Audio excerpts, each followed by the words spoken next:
Australia's newspapers are censoring parts of their front page in a united call for greater press freedom and the protection of journalists.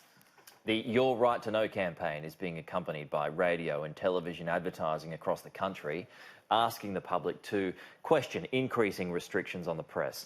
Let's go live now to Christy Coulter, who joins us in Sydney. Christy, what changes do media organisations want to see?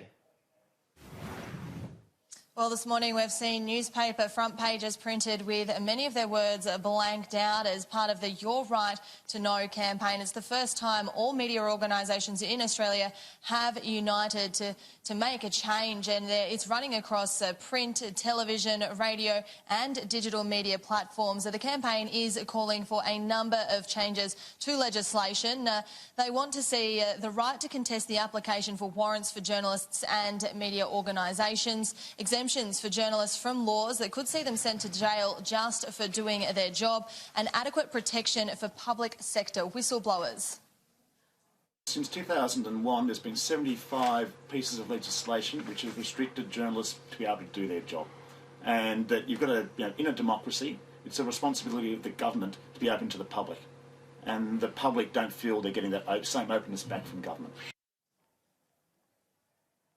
As we just heard the head of News Corp, Michael Miller, just say, over the last 2 decades we've seen more than 70 changes to legislation, mostly around secrecy. Now, that's meant that media organisations haven't been able to report fully on things like abuse in aged care, the sale of land to foreign companies and, of course, proposed new powers to spy on citizens. Earlier this year we did see the AFP conduct raids on the ABC and the home of a News Corp journalist. They were targeted, of course, because they published stories that contained classified information.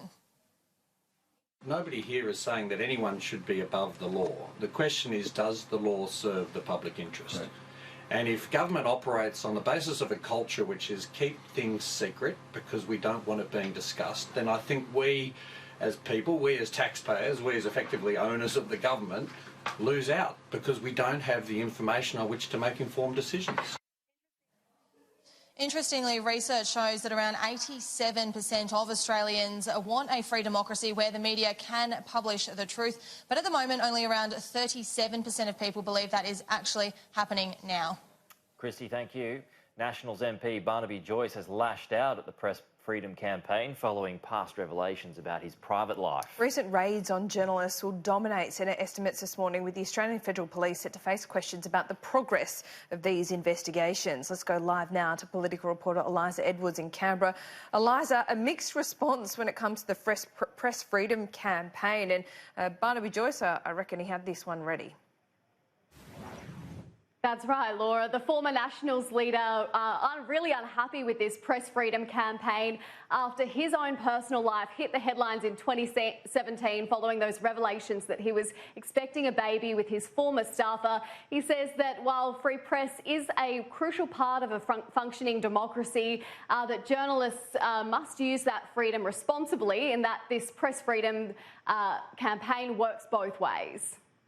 It cuts both ways, right? I understand your imperative of the public interest test. I really do. But you can't say putting a private individual, a pregnant woman crossing the street on your front page is in the public interest, which you did, and then giving yourself a Walkley for it. You've got to understand that in these issues, to get respect around the term public interest, you've got to act in the public interest and be basically indissoluble in that process. Now, this press freedom issue will also dominate Senate estimates this morning, with Labor and Centre Alliance set to demand answers from the Australian Federal Police about whether these ABC and News Corp journalists will face prosecution over publishing articles containing classified information.